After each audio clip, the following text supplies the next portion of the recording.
Good morning friends and my dear students, welcome to our channel. मैं राजेंद्र मंडल फिर से आपके सामने नया वीडियो लेकर आया हूँ और आज से हम नया टॉपिक भी स्टार्ट कर रहे हैं। कोशिश करेंगे कि इस टॉपिक को इसी वीडियो में कंप्लीट कर दें। पिछले वीडियोस यदि आपने नहीं देखे हैं तो उन वीडियोस को देखने के लिए आप प्लेलिस्ट में जाकर सारे वीडियोस को देख सकते हैं, जिसमें text book, workbook, grammatical portion और ग्रामर की भी मैंने प्लेलिस्ट बना दी है, ग्रामर फॉर ऑल।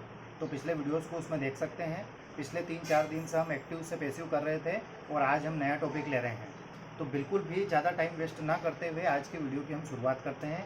आज का जो टॉपिक है वह टॉपिक है क्वेश्चन टैग। मेरे ख्याल से सभी स्टूडेंट्स इससे परिचित होंगे, पिछली कक्षाओं में आपने पढ़े होंगे, और यदि नहीं भी पढ़े हैं तो हम कोशिश करेंगे कि सारी चीज़ें आपकी क्लियर हो जाए। क्वेश्चन टैग क्या होता है, हिंदी में इसका अर्थ क्या होता है, किस प्रकार के प्रश्न एग्ज़ाम में पूछे जाते हैं, सारी बातें हम इस वीडियो में डिस्कस करेंगे। आप हमारे इस वीडियो को ज़्यादा से ज़्यादा शेयर करें, लाइक करें और सब्सक्राइब यदि नहीं किया है तो सब्सक्राइब करें। साथ ही आपके क्लासमेट्स के पास शेयर करना ना भूलें, ठीक है। यही उम्मीद मैं आपसे रखता हूँ कि आप शेयर ज़रूर करेंगे। क्वेश्चन टैग जो है, क्वेश्चन टैग को हिंदी में कहते हैं प्रश्न पुछल्ले, ठीक है। प्रश्न पुछल्ले शब्द ऐसा है कि इसको सुनकर आपको थोड़ी बहुत हंसी आ सकती है ना, तो हंसते हंसते सीख भी लेना है। इससे ही यदि इसका हम संधि विच्छेद करें तो प्रश्न मतलब क्वेश्चन किया जाएगा, पुछल्ले मतलब पूछ। पूछ जो होती है वो शुरुआत में होती है कि आखिरी में होती है? पूछ लास्ट में होती है। तो एक वाक्य रहेगा और उस वाक्य के अंत में फिर प्रश्न पूछा जाएगा, उसी को हम प्रश्न पुछल्ले कहते हैं। कैसे, समझने का प्रयास करना। एक वाक्य है, तुम मेरे मित्र हो, ये वाक्य है। मतलब मान लीजिए कि एक दो दोस्त हैं, दो फ्रेंड हैं, उनमें से एक दूसरे से ये पूछ रहा है कि तुम मेरे मित्र हो, ठीक है। और उसी टाइम फिर वो ये बोल देता है कि तुम मेरे मित्र हो ना। तुम मेरे मित्र हो ये वाक्य हो गया। फिर यहाँ पर इसमें हमने कॉमा लगाया, मतलब अल्पविराम, और यहाँ पर उसने पूछ लिया, क्या पूछा है? तुम मेरे मित्र हो ना। तो इसका अर्थ ये हुआ है कि तुम मेरे मित्र हो के नहीं हो। समझ में आ रहा है? तो प्रश्न वाक्य था, वाक्य के लास्ट में फिर उसने प्रश्न कर लिया है, पूछ रहा है उससे कि तुम मेरे मित्र हो ना। पहले तो उसने ये कह दिया कि तुम मेरे मित्र हो, और फिर उससे बेचारे से पूछ रहा है कि हो कि नहीं हो।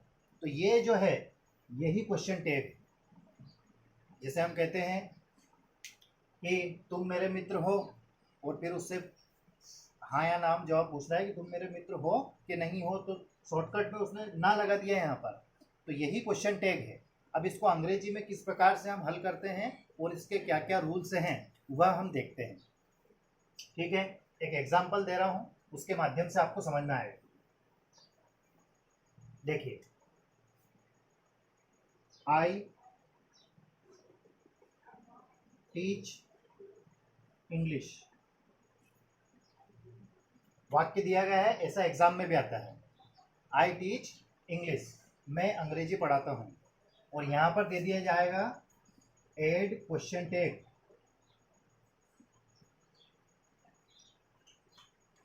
या फिर मेक क्वेश्चन टैग भी आ सकता है। अब कैसे इसका आंसर बनाएंगे? देखिए, मैं जो आपको बता रहा हूँ इसमें आपको डेफिनेशन भी आ जाएगी और कौन कौन सी बातों का ध्यान रखना है वो भी आपको ध्यान रखना है। कोई सा भी सेंटेंस रहे, चाहे हम एक्टिव से पैसिव करें, क्वेश्चन टैग करें, इफ अनलेस करें, नो सुनर देन करें, कुछ भी करें, 99% ग्रामर जो रहती है वो बेस्ड रहती है टेंस के कॉन्सेप्ट पर। वही हम यहाँ पर यूज़ करने वाले हैं। पहले यही बात मैं बार बार रिपीट कर रहा हूँ कि ग्रामर में जो पहला वीडियो मैंने बनाया था, जिसको मैंने प्लेलिस्ट में डाल दिया है, उस पहले वीडियो को आप देखें जिसमें मैंने टेंस का चार्ट बताया है, उसको आप देखना। फिलहाल हम इस क्वेश्चन की बात करें तो सबसे पहला रूल क्या रहता है कि जो भी सेंटेंस इंग्लिश में लिखा हुआ है उस सेंटेंस को आप पहचानने की कोशिश करें कि किस टेंस का है और उसमें कौन सी हेल्पिंग वर्ब लगती है।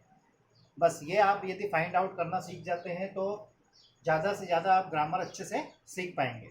चलिए कोशिश करते हैं इसको पहचानने की कि किस टेंस का है। कोई सा भी सेंटेंस दिया गया है और उसको पहचानना है कि किस टेंस का है, तो वह पता चलता है उसकी वर्ब से। टीच, टीच का अर्थ होता है पढ़ाना। क्या अर्थ होता है? पढ़ाना। ये वर्ब है, इसकी तीनों फॉर्म होती है टीच, टॉट और टॉट। लिख देता हूं मैं यहाँ पर, टीच, टॉट और टॉट। वर्ब की फर्स्ट फॉर्म हुई। अब वर्ब की फर्स्ट फॉर्म जो होती है वह दो टेंस में होती है, एक तो प्रेजेंट इंडेफिनिट और एक फ्यूचर इंडेफिनिट। ठीक है, फ्यूचर इंडेफिनिट तो नहीं है ये। फ्यूचर इंडेफिनिट अगर होता तो यहाँ सेल और विल होता, तो उसको तो हम काट देते हैं। अब बात आती है प्रेजेंट इंडेफिनिट की। पास्ट इंडेफिनिट का स्ट्रक्चर भी ऐसे ही रहता है कि सब्जेक्ट, वर्ब और ऑब्जेक्ट, और प्रेजेंट इंडेफिनिट का भी ऐसे ही रहता है कि सब्जेक्ट, वर्ब और ऑब्जेक्ट। ये यदि पास्ट इंडेफिनिट का होता तो यहाँ वर्ब की सेकंड फॉर्म होती, लेकिन वर्ब की सेकंड फॉर्म भी नहीं है, तो ये किस टेंस का हुआ? प्रेजेंट इंडेफिनिट का हुआ। अब प्रेजेंट इंडेफिनिट में कौन सी हेल्पिंग वर्ब लगती है ये हमें फाइंड आउट करना है, तो वो डिपेंड करता है सब्जेक्ट पर। सब्जेक्ट यदि, प्रेजेंट इंडेफिनिट की बात कर रहा हूँ, सब्जेक्ट यदि आई, वी, दे और यू हो तो हम प्रेजेंट इंडेफिनिट में हेल्पिंग वर्ब किसका प्रयोग करते हैं? डू का। ठीक है, ये हमें पता चल गया। अब यह पता लगाने के बाद जब हम इसका आंसर लिखेंगे तो हमें क्या करना है? जो भी वाक्य दिया हुआ रहे उस वाक्य में जो हेल्पिंग वर्ब लगे उस हेल्पिंग वर्ब की नेगेटिव शॉर्ट फॉर्म या फिर उसको कॉन्ट्रैक्टेड फॉर्म भी कहते हैं। जैसे ये डू है, डू की नेगेटिव फॉर्म क्या हुई? डू नॉट हुई। अब इस डू नॉट को हमें क्या लिखना है? डोंट लिखना है। इसको कॉन्ट्रैक्टेड फॉर्म बोलते हैं या फिर नेगेटिव शॉर्ट फॉर्म भी हम कह सकते हैं। तो फिर से रिपीट कर रहा हूँ, ये डेफिनेशन ही बोल रहा हूँ मैं। जब क्वेश्चन टेक करना हो तो क्वेश्चन टेक करने के लिए जो भी सेंटेंस दिया रहे उस सेंटेंस की हेल्पिंग वर्ब की नेगेटिव शॉर्ट फॉर्म लिखते हैं तथा उसके बाद सब्जेक्ट और क्वेश्चन मार्क। क्लियर है? देखते हैं इसका आंसर क्या होगा। आपको क्या करना है? पहले तो हमें पता लग गया है कि इसकी कॉन्ट्रैक्टेड फॉर्म या नेगेटिव शॉर्ट फॉर्म क्या है, तो वो डोंट हो गई। अब यहाँ पर क्या दिया गया है? फुल स्टॉप दिया गया है, तो फुल स्टॉप को हटाकर हम सेमी कॉलम में परिवर्तित कर देंगे, कॉमा कर दिया। अब इसके बाद में इसकी नेगेटिव शॉर्ट फॉर्म या कॉन्ट्रैक्टेड फॉर्म क्या हुई? डोंट हुई। डोंट, डोंट के बाद में वाक्य में जो भी सब्जेक्ट दिया है, जैसे आई, वी, दे, यू, जो भी सब्जेक्ट दिया गया है वह सब्जेक्ट लिखेंगे। तो यहाँ पर आई दिया गया है तो आई लिख दिया और क्वेश्चन मार्क।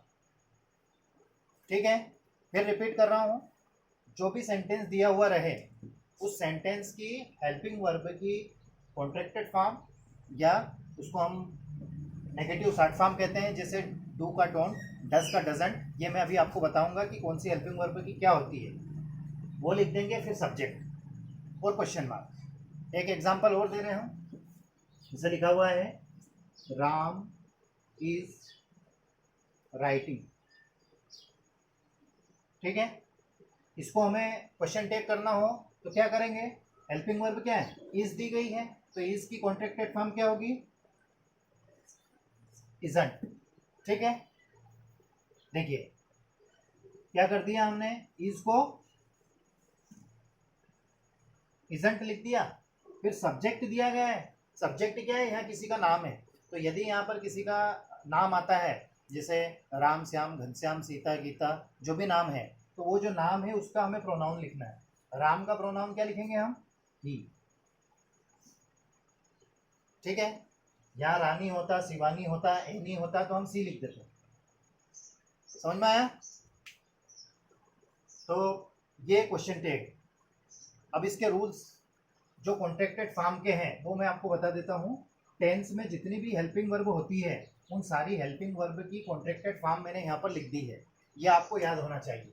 जैसे डू है तो डू की डोंट होगी, डज की डजंट होगी, डिड की डिडंट होगी, इज की इजंट होगी, आर की आरंट होगी, एम जिसको मैंने बॉक्स में लिखा हुआ है वो डिफरेंट है, और बाकी सभी में क्या करना है?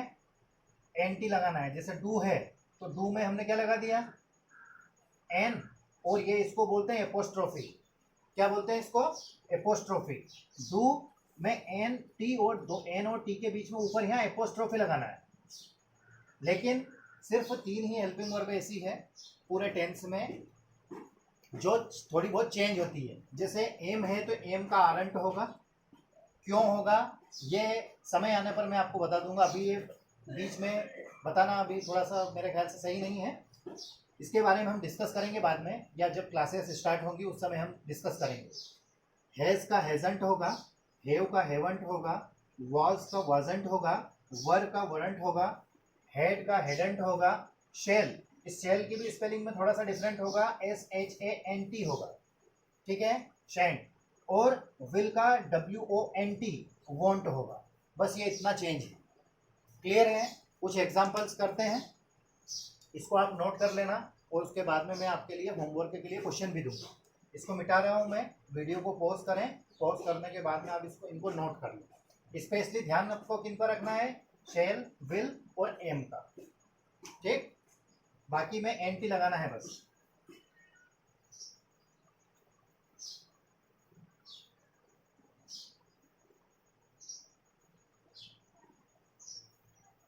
वीडियो आपको कैसा लगा कमेंट्स करके भी बताना है, साथ में आपके फ्रेंड्स, रिलेटिव्स, क्लासमेट्स के पास शेयर जरूर करना है। एग्जाम्पल लेते हैं, आई टुक टी, आई टुक टी, इसको हमें क्वेश्चन टैग करना है। तो सबसे पहला रूल क्या हुआ, सेंटेंस को पहचानो किस टेंस का। तो पहचानने का रूल क्या है, उसकी वर्ब पर जाओ, वर्ब पे फोकस करो, तो वर्ब ये है, टेक टू टेकन। वर्ब की कौन सी form, second form. Second form मतलब पास्ट इंडेफिनिट। 12 टेंस हैं, 12 टेंस में एकमात्र टेंस ऐसा है जिसमें वर्ब की सेकंड फॉर्म लगती है, और वह टेंस है पास्ट इंडेफिनिट। इसमें कौन सी हेल्पिंग वर्ब लगती है, डिड, ठीक है। अब क्वेश्चन टैग बनाने के लिए जो भी हेल्पिंग वर्ब हो उसकी नेगेटिव शॉर्ट फॉर्म लिखते हैं। तो डिड की नेगेटिव शॉर्ट फॉर्म क्या हुई, डिडंट हुई। अब डिडंट हुई है तो ये हमें पता लग गया। अब हम क्या करेंगे, आई टुक टी, तो इस फुल स्टॉप को कोमा में परिवर्तित करेंगे, फिर नेगेटिव शॉर्ट फॉर्म लिखेंगे हेल्पिंग वर्ब की, लिख दी। जो सब्जेक्ट है उस सब्जेक्ट को लिखेंगे और क्वेश्चन मार्क। क्वेश्चन मार्क यदि आप नहीं लगाएंगे तो आपको नंबर नहीं मिलेगा। तो ये आपका आंसर हो गया है, ठीक है। एक और एग्जांपल करते हैं,